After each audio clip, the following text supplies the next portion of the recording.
물권 변동이 나오는데요.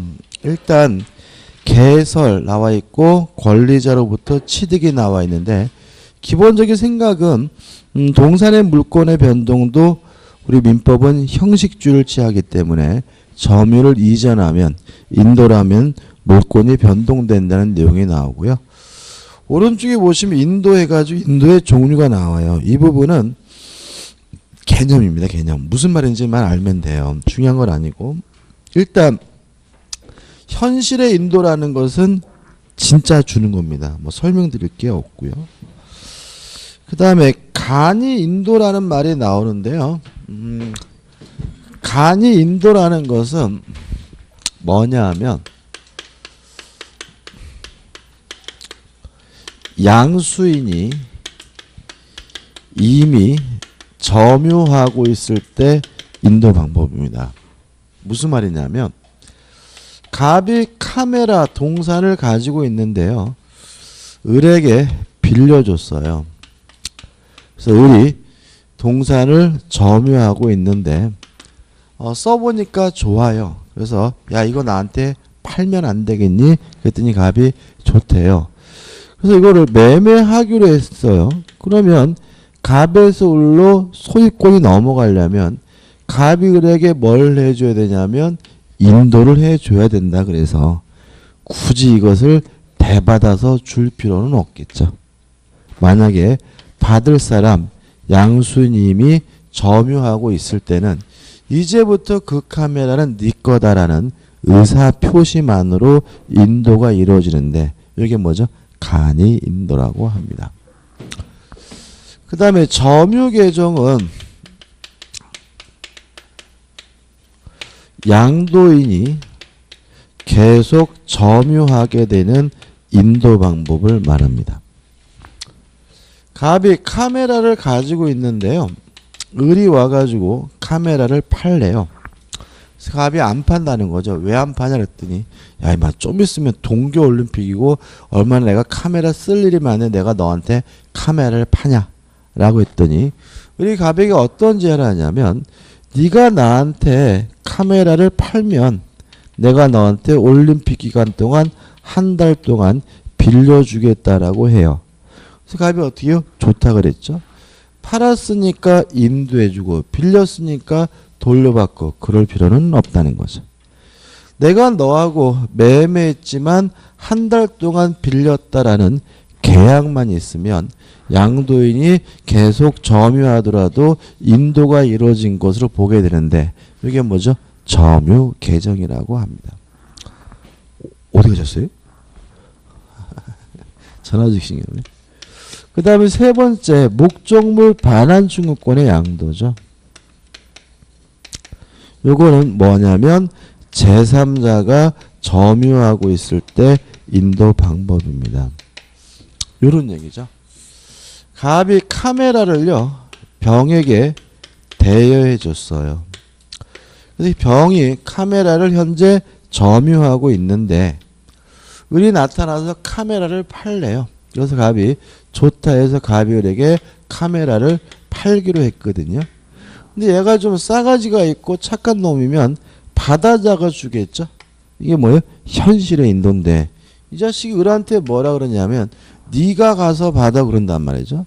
그럼 을은 실질적으로 무엇을 받은 것은 아니죠. 카메라를 받은 것은 아닙니다. 병한테 달라고 요구할 수 있는 무엇을 받게 된 거죠? 반환 청구권을 넘겨받은 거죠. 이렇게 제3자가 점유하고 있을 때는 무엇만 넘겨주더라도요. 반환 청구권만 넘겨주더라도 인도가 이루어지는데 이걸 우리가 반환 청구권의 양도라고 합니다. 다시 한번요. 특징을 기억하시면 돼요. 간이 인도가 뭔가요?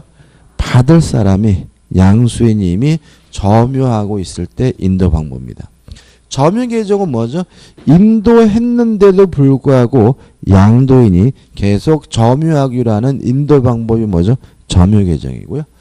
목적물 반환 청구권의 양도는 양도인도 양수인도 아닌 제3자가 점유하고 있을 때 인도 방법이 뭐죠? 목적물 반환 청구권의 양도입니다.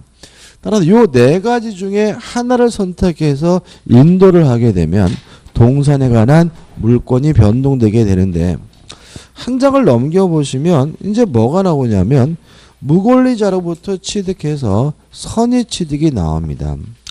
참고로 우리는 공인중개사 시험이기 때문에 동산에 대해서는 시험 문제를 거의 안 내요.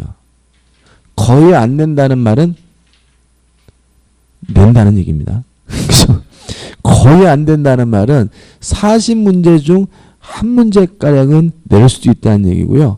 보통 이제 만약에 동산에 대해서 시험 문제를 내게 되면 지금 보려고 하는 선의취득을 시험 문제를 내는 게 일반적이고요. 나오면 막 사람들 되게 싫어하긴 하는데 그래도 좀 나올 수도 있기 때문에 간단하게 정리할 겁니다. 일단 내용을 들어가기 전에 우리가 먼저 생각해야 될 것은 요거죠. 우리 저번 주에 했지만 우리 민법은 부동산 등기에 대해서는 공신의 원칙 인정하지 않아요. 동산의 점유에 대해서는 공신의 원칙을 인정하고 있고요. 동산의 점유에 관한 공신의 원칙을 우리가 지금 배우려고 하는 선의취득인데 이런 공신의 원칙의 주된 목적은 뭐냐면 거래의 안전을 보호하기 위한 제도다. 이게 뭐죠? 결론입니다. 실제로 문제를 풀 때도 요 과제 푸는 겁니다. 우리는 부동산 등기에 대해서는 공신의 원칙 인정하지 않고요. 동산의 점유에 대해서만 뭘 인정합니까? 공신의 원칙을 인정하는데 그게 뭐죠? 선의취득이고요. 선의취득 공신의 원칙은 무엇을 보호하기 위한 제도죠? 거래의 안전을 보호하기 위한 제도입니다. 자, 법조문을 볼게요. 249조입니다. 평온, 평화스럽게 이런 말입니다. 공연하게는 공개적으로 이런 말이에요. 평온, 공연하게 동산을 양수한 자가 선의이며 과실 없이 그 동산을 점유하는 경우에는 양도인이 정당한 소유자가 아닌 때에도 즉시 그 동산의 소유권을 취득하는데 우리가 선의취득이라고 합니다. 뭔 개소리인가 싶죠, 그죠? 이런 얘기입니다. 갑이라는 사람이 카메라를 가지고 있는데요. 을에게 빌려줬어요. 그래서 을이 이 카메라를 빌려서 점유하고는 있지만 실제로 을은 소유자가 아닌 뭐죠? 무권리자인 거죠. 이해되시죠? 근데 을이 지 카메라도 아니면서 병한테 팔았어요. 그러면 이 병을 을을 우리가 뭐라 하냐면 양도인이라고 하는 거죠. 병이 뭐가 돼요? 양수인이 되는데 을이 병과 매매 계약을 하고 병으로 을로부터 임도가 이루어져서 양수인이 점유를 취득했는데 이때 양수인의 점유가 선의이고 평온하고 공연하고 무과실이라면 을이 뭐가 아니더라도요 소유자가 아니더라도 양수인 병은 소유권을 취득하게 되는데 이러한 제도가 뭐죠? 선의취득입니다. 다시 한번 읽어볼까요? 249조. 평온 공연하게 동산을 뭐한 자죠? 양수한 자가 누구죠? 병입니다.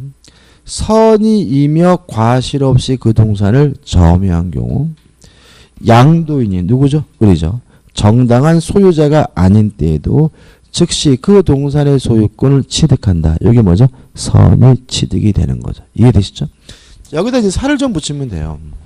첫째, 선의취득할 수 있는 카메라와 같은 동산에 대해서만 선의취득할 수가 있고요. 부동산에 대해서는 선의취득할 수가 없습니다.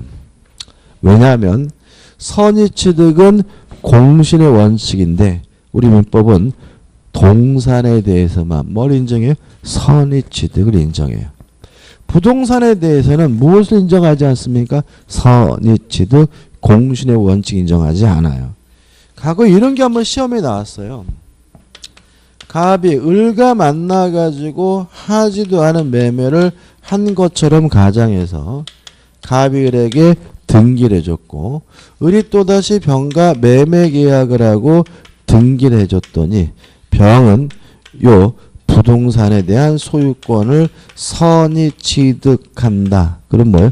X예요. 이걸 왜 틀리게 되냐면 병은 선이면 물론 뭘 갖게 돼요? 소유권을 갖게 되죠. 근데 문제는 선의 취득이라는 말은 선이면 소유권을 갖는다는 얘기가 아니라 동산의 점유에 관한 공실의 원칙, 특별한 뭐죠? 제도고요. 이 선의 취득은 뭐에 대해서만요? 동산에 대해서만 인정이 됩니다. 그래서 이것도 시험 문제 나왔을 때 막 말이 많았어요. 아이 무슨 선이면 소유권을 취득하는데 이게 왜 X냐라고 막 난리가 난 거죠. 근데 그분들은 뭘 오해하고 있는 거예요? 선의 취득이 뭐예요? 특별한 제도고 뭐에 대해서만요? 동산에 대해서만 인정되는 특별한 제도지 선이면 소유권을 갖는다는 의미가 아니라는 것을 까먹고 있는 거죠. 조심하셔야 되고 그 다음에 선의 취득은 동산에 대해서만 할 수가 있는데 문제는 동산 중에서도 등기, 등록제도가 따로 마련되어 있는 동산 뭐 자동차다, 선박이다, 중장비다 이런 것들은 선의 취득할 수가 없습니다. 왜냐하면 선의 취득은 공신의 원칙, 우리 민법은 동산의 점유에 대해서만 뭘 인정해요? 공신의 원칙을 인정하기 때문에 그렇습니다. 또 양도인은 무권리자지만 반드시 점유를 해야 되고요. 또 병도 을로부터 인도받아서 반드시 점유를 취득해야 되는데 인도 방법이 총 몇 가지가 있냐면 4가지가 있는데 뭐는 안 되냐면 점유 개정은 안 된다. 다시 말하면 점유 개정 방법으로 인도받더라도 뭐 할 수는 없습니까? 선이 취득할 수는 없습니다. 요것 때문에 이걸 우리가 개념을 정리한 거예요. 그죠? 그래서 4가지 인도 방법 중에 현실의 인도, 간이 인도, 목적물 반환 청구권 양도로서도 뭐 할 수 있어요? 선이 취득할 수 있어요. 뭐만 안 됩니까? 점유 개정은 안 된다는 것이 우리 판례 입장입니다. 그 다음에 을에서 병으로 넘어올 때 매매와 같은 거래가 존재해야 됩니다. 왜냐하면 선의 취득은 공신의 원칙이 있고 공신의 원칙은 무엇을 보호하기 위한 제도죠? 거래의 안전을 보호하는 제도니까 보호해야 할 만한 뭐가 있어야 돼요? 거래가 있어야 되고요. 따라서 만약에 을에서 병으로 넘어올 때 상속으로 넘어왔다면 뭐는 안 돼요? 선의 취득은 안 됩니다. 상속은 뭐가 아니에요? 거래가 아니잖아요. 동의하시나요? 그죠? 을에서 병으로 넘어오게 된 이유가 뭐라면요? 상속이라면 병은 그 물건을 뭐 할 수는 없습니까? 선의 취득할 수가 없습니다. 왜냐하면 상속은 뭐가 아니에요? 거래가 아니기 때문에. 동의하시죠? 그 다음에 을이 병에게 카메라를 증여했어요. 선의 취득할 수 있을까요? 없을까요? 지금 을이 갑한테 빌린 카메라를 병한테 뭘 했어요? 증여했어요. 선의 취득할 수 있어요? 없어요? 없을 것 같죠? 그죠? 있다. 왜냐하면 증여도 뭐이기 때문에? 거래이기 때문에. 다시 말하면 거래가 꼭 유상이어야 되는 건 아니에요. 따라서 매매와 같은 유상거래뿐만 아니라 증여와 같은 무상거래도 뭐 할 수 있어요? 선이 취득할 수가 있고요. 항상 우리 시험 문제는 뭐죠? 상식적이지 않은 것 같은데 치중하고 있으니까 주의하시기 바라고. 그 다음에 을에서 병으로 넘어올 때 아무런 흠이 없는 뭐여야 되냐면 유효한 거래여야 돼요. 왜냐하면 선의 취득은 공신의 원칙이고 공신은 원칙은 무엇을 보호하기 위한 제도죠? 거래의 안전을 보호하는 제도니까 거래 자체가 뭐 해야 돼요? 유효해야 돼요. 이미 거래 자체가 무효거나 취소할 수 있다면 굳이 그 거래의 안전을 뭐 할 필요가 없는 거죠? 보호할 필요가 없는 거고 따라서 선의 취득 인정되지는 않습니다. 그 다음 병도 양수인도 인도받아서 점유를 취득하는데 요 점유는 선의, 평원, 공연, 무과시인데 이거 좀 이따 배울 건데 요 3가지에 대해서 병은 추정을 받기 때문에 스스로 입증할 필요는 없지만 무과실은 추정되지 않으므로 스스로 뭘 해야 돼요? 입증을 해야 된다는 거 주의하시기 바라고요. 마지막으로 선의 취득할 수 있는 물건은 소유권뿐만 아니라 질권도 선의 취득할 수 있다는 거 하나 좀 기억해 두시기 바랍니다. 그러니까 선의 취득할 수 있는 물건은 두 가지인 거예요. 소유권과 질권. 질권하면 뭐가 떠올라야 된다고요? 전당포. 그죠? 그럼 이렇게 된 거죠. 을이 갑으로부터 빌린 카메라를 전당포에다가 재폈어요. 그러면 병은 소유권을 선의 취득하는 게 아니라 무엇을 선의 취득하는 거죠? 질권을 선의 취득하게 됩니다. 따라서 선의 취득할 수 있는 물건은 소유권과 질권 두 가지입니다. 이 정도만 정리하시면 돼요. 끝입니다. 그래서 우측에 보시면 선의 취득의 요건에서 목적물에 관한 요건 동산에 한한다. 다만 등기 등록으로 공시되는 동산은 뭐 할 수 없어요? 선의 취득할 수가 없고요. 나본이 나오는데 금전은 동산이긴 한데 아주 특수해요. 금전은 어떤 특징이 있냐면 일단 결론은 선의 취득의 대상이 아닌데 왜냐하면 빌린 돈은 자기 거니까요. 이게 무슨 말이냐면 을이 갑한테 카메라를 빌렸어요. 누구 거예요? 갑 거죠. 근데 을이 갑한테 현금 100만 원을 빌렸어요. 누구 거예요? 을 건 거예요. 신기하지 않습니까? 그죠? 다시 말하면 다른 물건을 빌렸으면 내 게 아니라 뭐죠? 빌려준 사람 건데 돈은 빌리면 내 건 거예요. 그래서 돈은 금전은 있는 곳에 뭐가 있는 거냐면 소유권이 있으니까 빌린 돈으로 술 처먹든 빌린 돈으로 밑을 닦든 갑이 뭐 할 바가 아니에요? 신경 쓸 바가 아니니까 병은 항상 소유권을 갖게 되고요. 금전을 원칙적으로 선의 취득할 수가 없습니다. 다음은 수목의 집단 입도가 뭐냐면 이 도자가 벼도자입니다. 서 있는 벼 이런 얘기예요.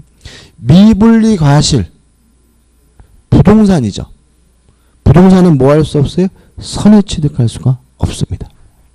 라번 증권적 채권에서 이것도 선의 취득의 대상이 되지 않고요. 넘겨보시면 마번 양도가 금지되어 있는 물건 선의 취득은 무엇을 보호하기 위한 제도입니까? 거래의 안전을 보호하기 위한 제도니까 거래 자체가 금지되어 있는 물건은 뭐 할 수 없어요? 선의 취득할 수가 없고요. 4번 부동산 등기에 의하여 공시되는 동산은 선의 취득할 수가 있는데 이건 나중에 제가 설명드릴 거예요. 그 다음에 양도인에 관한 요건 가와 나 간단하죠. 무권리자지만 반드시 뭘 해야 돼요? 점유를 해야 되고요. 3. 양수인에 관한 요건 양수인도 인도받아서 점유를 해야 되는데 선의 평원 공연 무과실로 점유하고요. 다시 말씀드리지만 세 가지는 뭐가 돼요? 추정되기 때문에 입증할 필요는 없지만 무과실은 추정이 안 되기 때문에 스스로 뭘 해야 돼요? 입증을 해야 됩니다. 우측에 4번 거래행위에 관한 요건에서 거래행위가 존재하고요. 나번 거래행위가 뭐 해야 돼요? 유효해야 된다. 다시 말하면 유효한 거래이어야 하고요. 넘겨보시면 선의 취득의 효과에서 양수인은 소유권과 질권을 뭐하게 돼요? 선의 취득하게 됩니다. 까지 다 했습니다.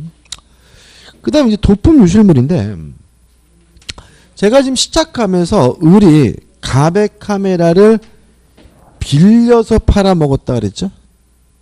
훔쳐서 팔아먹었으면요. 이걸 우리가 도품이라고 합니다. 아니면 갑이 잊어버린 것을 주워서 유실물을 팔아먹었다면 어떻게 될 것이냐 문제인데 일단 도품이든 유실물이든 병이 요건을 갖추면 소유권과 질권을 선의 취득할 수 있다는 점은 마찬가지인데 달라지는 것은 갑이 병에게 2년 내에 반환을 청구하는 것이 가능합니다. 자, 도품이고 유실물이라면 몇 년 내요? 2년 내에 반환을 청구하는 것이 뭐죠? 가능한데 유의하실 것은 2년 내 반환을 청구할 때는 요 양수인에게 뭐 대가 같은 거 변상할 필요는 없습니다. 다만 병이 구입한 곳이 좀 믿을 만한 곳이었어요. 예를 들어서 공개 시장에서 구입하거나 아니면 동종의 물건을 판매하는 상인으로부터 구입했거나 아니면 경매로 구입한 경우에는 대가 변상을 해야지만 반환 청구할 수가 있습니다. 이 부분은 법조문만 기억하시면 되는 거거든요. 좌측에 250점입니다. 전제 경우에 그 동산이 도품이나 유실물인 때에는 피해자 또는 유실자는 도난 또는 유실한 날로부터 몇 년 내죠? 2년 내에 그 반환을 청구할 수가 있다. 그러나 도품이나 금수시물이 금전인 때 물론 그렇지 않고요. 251조죠. 양순이 도품 또는 유실물을 경매나 공개시장에서 또는 동종류의 물건을 판매하는 상인에게서 선의로 매수한 때에는 피해자 또는 유실자는 양수인이 지급한 대가를 변상하고 그 물건의 반환을 뭐 할 수 있어요? 청구할 수가 있다. 다시 말씀드리면 병이 선의 취득한 물건이 도품이거나 유실물이면 갑은 병에게 2년 내에 뭐 할 수 있습니까? 반환 청구할 수가 있고요. 반환 청구할 때는 대가를 변상할 필요가 없는 것이 원칙이지만 병이 그 물건을 구입한 곳이 믿을 만한 것, 경매, 공개시장, 동종류의 물건을 판매하는 상인으로부터 구입한 경우에는 뭘 해야 됩니까? 대가를 변상해야 된다는 것까지만 기억하시면 됩니다. 끝이죠. 자, 한 장을 넘겨보시면 대표예제가 나옵니다. 선의 취득에 관한 설명 중 옳지 않은 것은 1번 타인의 살림을 자기의 것으로 잘못 알고 벌채하는 경우에는 선의 취득에 적용이 없다 옵니다. 왜냐하면 선의 취득은 공신의 원칙이고 거래의 안전을 보호하는 제도이기 때문에 반드시 뭐가 있어야 돼요? 거래가. 아무리 눈 씻고 찾아봐도 뭐가 없습니까? 거래가 없습니다. 지가 나무를 자른 거죠. 따라서 선의 취득이 인정되지 않고요. 2번 양수인은 평온, 공연, 선의 무과실로 양수하고 이를 점유하여야 하는데 판례는 양수인의 무과실인 이를 추정하지 않는다. 맞죠? 3번 양수인은 점유를 취득하여야 하는데 그 점유 유형에는 점유 계정도 포함한다는 것이 판례이다. X다. 인도 방법 중에 뭐는 안 됩니까? 점유 계정은 안 됩니다. 답은 4번이죠. 3번이죠. 4번 선의 취득에 의하여 취득할 수 있는 동산 물권은 두 가지입니다. 소유권과 뭐죠? 질권이고요. 5번 무상으로 선의 취득하더라도 취득자가 원 권리자에 대해 부당이득 반환 의무를 지지 않는다는 질문은 맞습니다. 이게 무슨 말이냐면 증여받은 것도 거래니까 병이 뭐 할 수 있어요? 선의 취득할 수가 있고요. 그 말은 갑은 병에게 뭐 할 수 없어요? 반환을 청구할 수 없다는 입장이고 네가 꽁꾸로 받았으니까 부당이득으로서 반환해 달라고도 뭐 할 수 없어요? 선의 취득할 수가 없다는 얘기니까 5번은 뭐죠? 맞는 질문이고 주의하셔야 됩니다. 다시 말하면 증여받은 사람도 뭐 할 수 있습니까? 선의 취득할 수가 있습니다. 그 다음에 7절 임목등기와 뭐가 나오죠? 명인 방법이 나옵니다.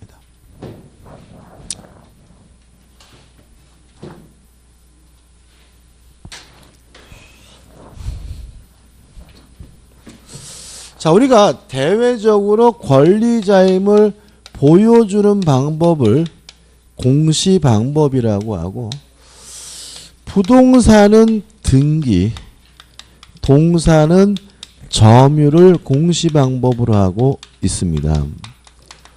근데 문제는 이 두 가지만으로는 완벽하지가 않습니다. 왜 그러냐면 가장 대표적인 것이 뭐냐면 농작물이죠. 갑이라는 사람이 자신의 땅에다가 배추씨를 뿌려가지고 배추가 몽골몽골 기어나와 있는 상태인데 을이라는 상인이 나타나가지고 아직 수확기가 안 된 이 배추밭의 배추를 통째로 자기한테 팔래요. 우리가 밭대기라고 하고요. 보통 우리가 뭐죠? 매매인 거죠. 그러면 이 배추밭의 배추가 갑에서 을로 소유권이 넘어가려면 동산이면 인도해주면 되고요. 부동산이면 이전 등기를 해주면 되는데 배추밭의 배추는 동산이에요? 부동산이에요? 부동산이죠. 그죠? 근데 뭐 할 수 없어요? 등기할 수가 없죠.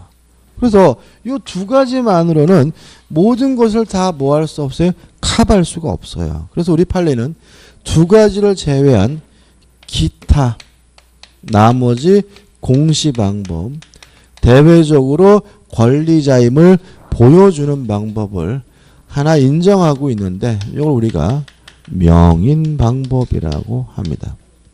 그래서 명인 방법이라는 것은 나머지 개념이에요. 등기와 점유를 제외한 공시 방법, 등기와 점유를 제외하고 대외적으로 권리자임을 보여주는 방법을 우리가 뭐죠? 명인 방법이라고 하고요. 따라서 어떤 방법이든지 자신이 권리자임을 대외적으로 뭐하고 있으면 돼요? 보여주고 있으면 돼요. 가장 대표적인 것이 뭐죠? 팻말 같은 걸 세우는 거죠. 을 거 이렇게 적어 놓으면 요 배추밭의 배추가 을의 소유임을 대외적으로 뭐 하게 돼요? 보여주게 되고요. 요 팻말이 대표적인 뭐죠? 명인 방법입니다. 근데 문제가 있어요. 뭐냐면 수목이죠. 배추밭의 배추처럼 수목도 뭐죠? 부동산이기 때문에 명인 방법을 통한다면 토지와 분리된 독립된 부동산으로서 뭐 할 수 있어요? 거래할 수가 있는데 문제는 수목은 나무는 팻말보다 뭐가 더 오래 가요? 나무가 더 오래 간다는 거죠. 팻말 같은 경우는 한 1년만 지나도 뭐죠? 색이 반하잖아요. 그래서 이 수목의 경우에는 명인 방법이 완전한 공시 방법이 되지 않기 때문에 특별법을 만들게 되는 거죠. 그래서 임목에 관한 법률에 따라서 이 수목의 집단에 대해서는 뭐 할 수도 있냐면 등기할 수 있도록 하고 있습니다. 그러면 결국은 농작물과 달리 수목에 대해서는 명인 방법으로도 거래할 수 있고 임목에 관한 법률에 따라서 뭐 할 수 있어요? 등기를 통해서 거래할 수도 있는데 주의하실 것은 명인 방법은 완전한 공시 방법이 아니기 때문에 소유권을 이전할 수 있고요. 명인 방법을 통해서 저당권을 설정할 수가 없고요. 요 임목에 관한 법률에 따라서 등기했다면 요 수목에 대해서 완전한 공시 방법이 마련되어 있기 때문에 소유권을 이전할 수도 있고 저당권도 설정할 수 있다는 거 주의하시 바라고. 아주 시험에 명인 방법을 통해서 저당권을 설정할 수 없다는 건 아주 시험에 잘 나옵니다. 그러면 생각해 보자고요. 명인 방법을 통해서 양도담보 설정할 수 있을까요? 없을까요? 양도담보가 뭐죠? 소유권을 이전하는 방식으로 이루어지는 담보가 뭐죠? 양도담보고 소유권을 이전할 수 있다면 어떤 물건도 다 뭐 할 수 있어요? 양도담보 설정이 가능하다고 했죠. 그러면 명인 방법을 통해서 뭘 이전할 수 있어요? 소유권을 이전할 수 있다면 양도담보도 설정하는 것이 가능하다는 거 주의하시 바랍니다. 다시 말하면 명인 방법으로 저당권을 설정할 수는 없지만 무엇은요? 양도담보는 설정할 수가 있습니다. 그 다음에 제8절 해가지고 물권의 소멸이 있죠. 1번 목적물이 멸실되면 물권이 소멸되고요. 물론 목적물의 물건의 멸실로 인한 물권의 소멸은 법률행위에 의한 물권 변동이 아니니까 뭐 할 필요 없죠? 등기할 필요가 없고요. 넘기셔서 2번 소멸시효인데 일단 물권 중에서 소멸시효에 걸리는 물권은 용익물권뿐입니다. 그래서 지상권, 지역권, 전세권만 소멸시효에 걸리게 되고요. 기간은 20년입니다. 20년. 그 다음에 요것도 법률행위에 의한 물권 변동이 아니기 때문에 소멸시효가 완성되는 순간 물권이 뭐하게 돼요? 소멸되게 되고요. 말소 등기가 필요 없는 거죠. 3번 물권의 포기가 나오죠. 소유권, 점유권의 포기는 상대방 없는 단독행위. 소유권, 점유권 이외의 권리의 포기는 상대방 있는 단독행위입니다. 다시 말하면 물권의 포기는 단독행위 법률행위로 뭘 해야 돼요? 등기를. 따라서 말소 등기 등을 해야지만 비로소 물권이 소멸되게 된다는 거 주의하시면 되겠죠. 그 다음 우측에 혼동해가지고 대단히 뭐죠? 중요한 게 나옵니다. 일단 우리 교재가 좀 자세히 설명 나왔는데 교재 읽지 마세요. 왜냐하면 이 혼동 부분은 반드시 사례 문제로 나와요. 그러니까 사례 문제가 나오면 문제가 어떻게 해요? 복잡하니까 문제를 풀려고 하는 그 도구도 간단하게 기억하셔야 되고요. 문제 자체가 복잡한데 뭐까지요? 푸는 도구까지 복잡하다면 문제를 손도 못 대요. 그래서 이거는 간단하게 정리할 거고요. 간단하게 정리하는 것만으로 충분히 문제를 풀 수가 있습니다. 273페이지 오시면은 대표예제가 있죠. 그죠? 요 설명드리고 대표예제를 풀어볼 거예요. 일단 개념부터 말씀드리면 혼동이란 말이 이런 겁니다. 한 사람에게 2개 이상의 권리가 존재하고 있어요. 요 2개 이상 권리가 있는데 둘 중에 쓸모없는 것, 불필요한 것은 자동으로 소멸되게 되는데 요걸 우리가 뭐라 그러냐면 혼동이라고 합니다.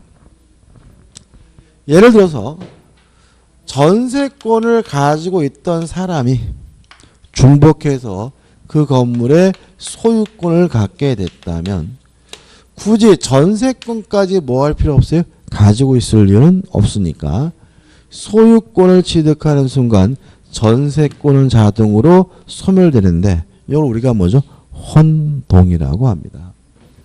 그럼 역으로 말하면 2개 이상 권리가 있더라도 필요하다면 뭐 되지 않겠어요? 소멸되지 않겠죠. 그러면 필요한 경우가 언제냐? 2가지를 기억해 두시면 되는데 첫째, 소멸될 권리가 제3자 권리의 목적으로 되어 있는 경우. 두 번째, 소멸될 권리보다 후순위 권리가 존재하는 경우에는 혼동으로 뭐 되지 않냐면 소멸되지 않습니다. 자, 이런 얘기죠. 전세권을 가지고 있던 사람이 소유권을 갖게 되면 전세권은 자동으로 뭐가 돼야 돼요? 소멸돼야 되는데 만약에 이 전세권에 다른 사람 앞으로 뭐가 설정되어 있냐면 저당권이 설정되어 있어요. 그러면 이 상태에서 전세권자가 소유권을 취득했다는 이유로 전세권이 없어지면 누가 피해를 보죠? 저당권자가. 따라서 전세권은 혼동으로 소멸되지 않습니다. 다시 말하면 소멸될 권리가 제3자 권리의 목적이라면 혼동으로 뭐 되지 않아요? 소멸되지 않습니다. 그 다음에 1순위가 갑 앞으로 전세권이 설정되어 있고요. 2순위가 을 앞으로 저당권이 설정되어 있는 상태란 말이죠. 그럼 이런 상태라면 경매하게 되면 갑이 먼저 받고 남는 게 있으면 누가 받는 거죠? 을이 받는 거잖아요. 근데 만약에 갑이 소유권을 취득했다는 이유로 전세권이 만약에 없어진다면 얘가 뭐로 바뀌어요? 1순위로 바뀌죠. 그러면 얘가 받으면 얘는 뭐죠? 한 푼도 못 받을 위험이 생깁니다. 따라서 얘는 뭐 되지 않아요? 소멸되지 않아요. 소멸될 권리보다 뭐가 있으면요? 후순위 권리가 있으면 혼동으로 뭐 되지 않습니까? 소멸되지 않습니다. 이해되시죠? 간단한 겁니다. 그죠? 그 다음에 마지막으로 점유권, 광업권은 권리의 성질상 뭐 되지 않냐면 혼동되지 않는다는 것까지 기억하면 퍼펙트합니다. 이게 전부입니다. 전부. 그죠? 아주 간단하죠. 그죠? 자, 이거 가지고 이제 대표 이제 풀어볼게요. 우측입니다. 혼동으로 인한 물권의 소멸에 관한 다음 설명 중 옳은 것은, 옳지 않은 것은 1번 갑토지의 저당권을 가진 자가 후에 그 토지의 소유권을 취득했어요. 그러면 저당권을 가지고 있다가 또 뭘 갖게 됐어요? 소유권을 갖게 됐다면 저당권은 굳이 뭐 할 필요 없어요? 가지고 있을 이유가 없으니까 저당권은 소멸되겠죠. 그 저당권은 소멸한다. 맞는 질문이죠. 2번 갑토지의 A가 1번 저당권, B가 2번 저당권이에요. 그러면 1순위로서 A가 1번 저당권이 있고요. B가 뭐죠? 2순위 저당권이 있잖아요. 근데 이런 상태에서 만약에 A가 중복해서 소유권을 갖게 됐다면 요 저당권은 뭐 되지 않아요? 소멸되지 않아요. 왜냐하면 소멸될 권리보다 뭐가 있어요? 후순위 권리가 있으니까요. 이해되시죠? 그죠? 근데 만약에 B가 저당권을 취득했다면 얘는 당연히 뭐가 돼? B가 소유권을 취득했다면 B의 저당권은 당연히 뭐가 돼야 돼요? 소멸돼야 돼요. 왜냐하면 비저당권이 제3자 권리의 목적인 것도 아니고요. 비저당권보다 뭣도 없어요? 후순위 권리도 없으니까요. 이해되시죠? 따라서 B가 갑토지의 소유권을 취득하면 B의 2번 저당권은 소멸하지 않는다는 지문은 뭐죠? X가 되고 답은 뭐죠? 2번이 되는 거죠. 3번 갑토지의 지상권자가 동시에 그 지상권 위에 저당권을 취득했다면 그러면 이 저당권이 어디에 있는 거예요? 지상권 위에 있는 거죠.